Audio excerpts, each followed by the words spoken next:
la ideología, el objetivo, es que los mexicanos retomemos el control político, social, productivo de México.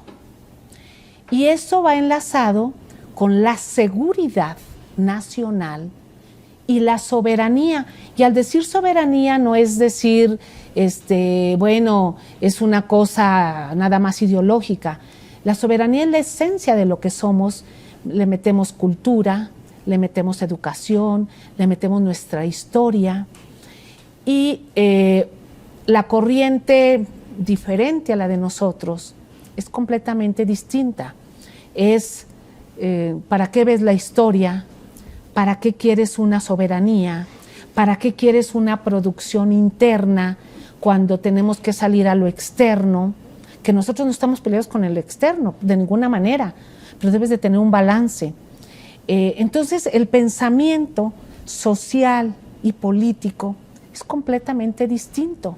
Cuando llega la pandemia, hoy que estamos saliendo de ello, pues observamos que todos los países del mundo están haciendo lo que nosotros empezamos a hacer el 1 de diciembre del 2018, a resguardar su seguridad nacional, su soberanía alimentaria, su soberanía energética, que es fundamental, su economía, inyectar recursos para mantener una economía estable. Uno de los grandes aciertos del presidente López Obrador y de las grandes diferencias es que no nos hemos endeudado. En el régimen anterior ya estuviéramos con más y más y más deuda.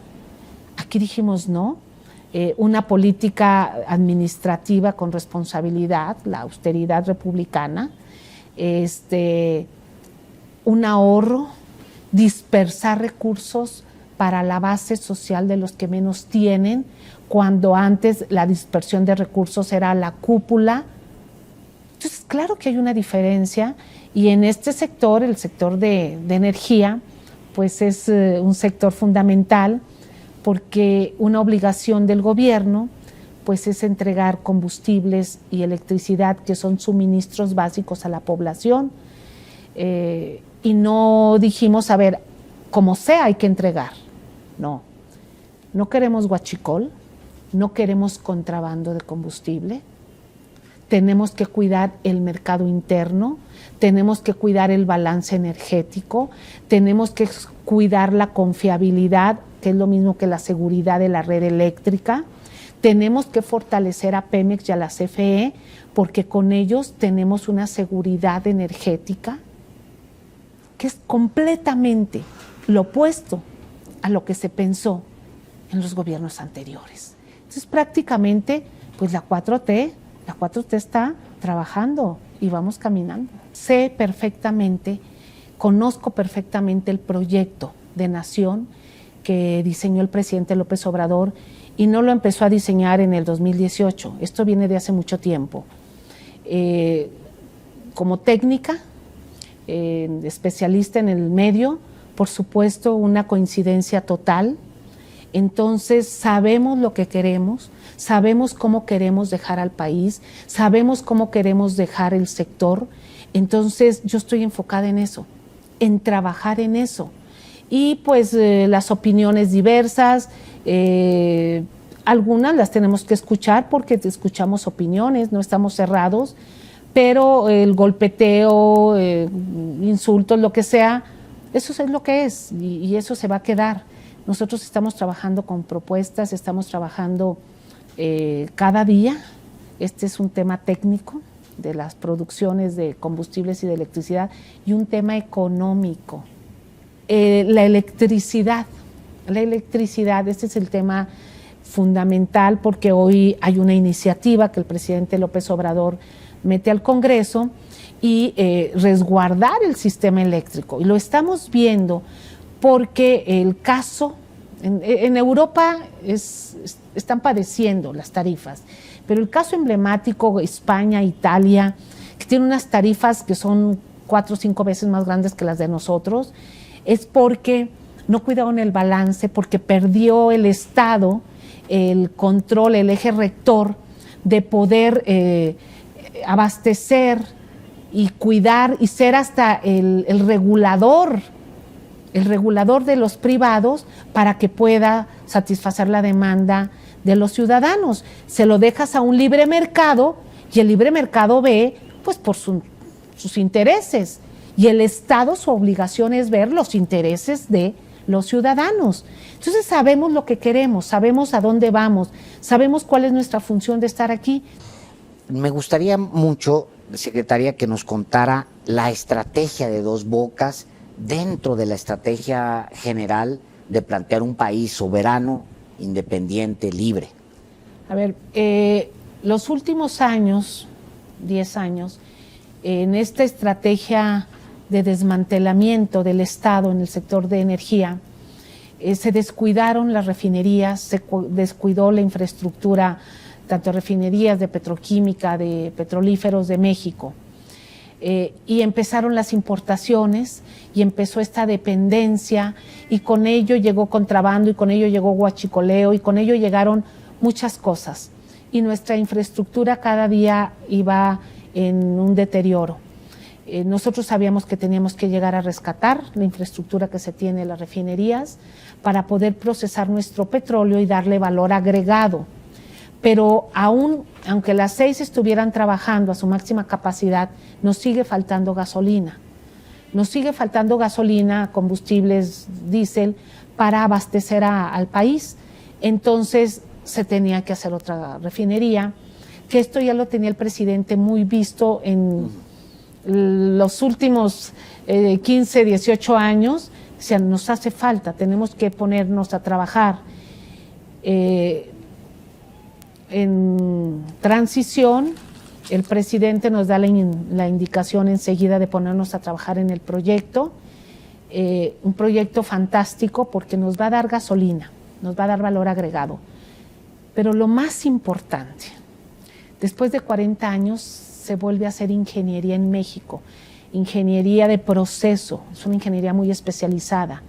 Se vuelve a las constructoras mexicanas, se les dice vamos a trabajar, se da empleo, traemos 30,000 personas trabajando adentro, traemos más de 120,000 empleos indirectos en una época tan difícil como pandemia. Traemos toda la proveeduría nacional, todo el acero, todo el cemento de México, traemos toda la proveeduría que está moviendo la economía en un momento tan difícil. Mientras todos los países le inyectaron dinero directito a su economía, en México se le inyectó a proyectos que pasando la pandemia nos quedan. Eso es algo que no están viendo. Nos va a quedar este proyecto de la nación, sin deuda, financiado por el presupuesto. Cuando antes nos decían no hay dinero para el presupuesto y se iba, pues ahora sí hay dinero para un aeropuerto, para una refinería, para un Tren Maya. Ese es el cambio. Entonces este proyecto es fantástico. Estamos también haciendo especialistas, toda la República está trabajando en Dos Bocas, compañías constructoras, trabajadores, proveeduría. Es un proyecto que, bueno, es fantástico, a mí me gusta mucho, y que hay intereses que no les gusta porque dicen, oye, yo estaba en el negocio de la importación, yo estaba en el negocio hasta del contrabando, y me están cerrando estas entradas, y entonces no conviene porque no sabemos hacerlo, y entonces no conviene porque son arcaicos, y entonces no conviene porque tú estás por las energías fósiles, y toda esta retórica. Pero lo mejor que a donde yo voy, a donde va el presidente, sobre todo en las comunidades, es increíble que la gente le dice, qué bueno que están haciendo Dos Bocas, apúrense a terminar, o yo quiero trabajar en Dos Bocas. Que hasta dónde vamos con las energías renovables, sobre este ruido político que hay a nivel mundial, pero que es un ruido político y que cada país no va más allá porque todavía la humanidad no está preparada para desconectarse de los fósiles. No estamos preparados técnicamente en la innovación tecnológica. Entonces, nosotros en una forma muy responsable, es decir, sí vamos ahí al paso que nos dé la tecnología, al paso que nos dé nuestro balance energético, pero nosotros no nos vamos a desconectar, nosotros no vamos a dejar a la industria, a la población sin energía por una quimera o por un proyecto que va avanzando al propio paso. Creo que en este sector es donde el cambio ha tenido que ser más fuerte, ha tenido que utilizarse ahora sí más energía, porque dejaron una normativa establecida para soltar el sector sin control, sin una planeación, y que fuera este mercado tal como con España, el que los privados hicieran sus negocios prácticamente. Y así dejaron una estructura jurídica, legislativa.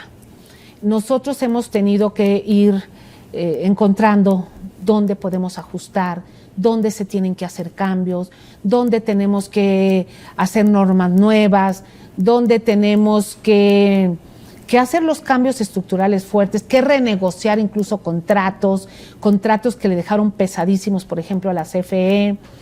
Y con todo esto, entre una combinación, voy a llamarle así, entre una combinación de lo que nos dejaron, pero sin perder la ruta de lo que queremos. Entonces resultó increíble ver cómo se ampararon los privados porque eran sus intereses y cómo sale una estructura de competitividad que dejan el gobierno neoliberal para que a mí no me importa la seguridad, no me importa el Estado, no me importa la seguridad energética ni la soberanía. A mí lo que me importa es el mercado y la competitividad. Entonces, esos dos decimos, no, esa es tu visión. Sí, pero eso lo dejaron estructurado, lo dejaron con leyes, lo dejaron con jueces. Y entonces viene toda una lucha en juzgados que termina hasta en la Suprema Corte. Entonces nos ha llevado pasos, hemos hecho 3 cambios donde se han amparado el despacho de la electricidad. Ese ni siquiera es por ley, se hizo un acuerdo normativo en la Secretaría de Energía en el sexenio pasado, y cuando nosotros queremos hacer el cambio se amparan privados para que a la CFE no se le despache primero. Que esta disputa es aquí adentro. Allá afuera todos los países, pues cada país hace su propia política energética, cada país hace su plan, cada país pues respeta, y a nosotros nos respetan nuestros vecinos del norte, nuestros vecinos del sur, nos respetan si vamos a Asia, si vamos a Europa. Ellos no están preguntando, oigan, en México van bien o van mal. No, eso es aquí adentro, eso es aquí adentro en el país. Un grupúsculo, porque así lo voy a llamar, un grupúsculo que se aferra a seguir succionando el presupuesto, succionando recursos naturales, creando este abismo, esta diferencia social y económica. Y nosotros estamos empujando hacia pues un Estado progresista. Esa élite deben de entender que ya se acabó, que ya se acabó los excesos, y que sin duda para el 2024 el pueblo va a valorar los hechos de 6 años, el trabajo, como deje el presidente López Obrador México, en economía, en trabajo social, en obras, y ese va a ser el mayor peso electoral que podamos tener, y el comparativo es qué hicieron ellos en tantos años y qué se ha hecho en estos pocos 6 años. Eso va a ser el cambio. A esta mitad del camino ya está.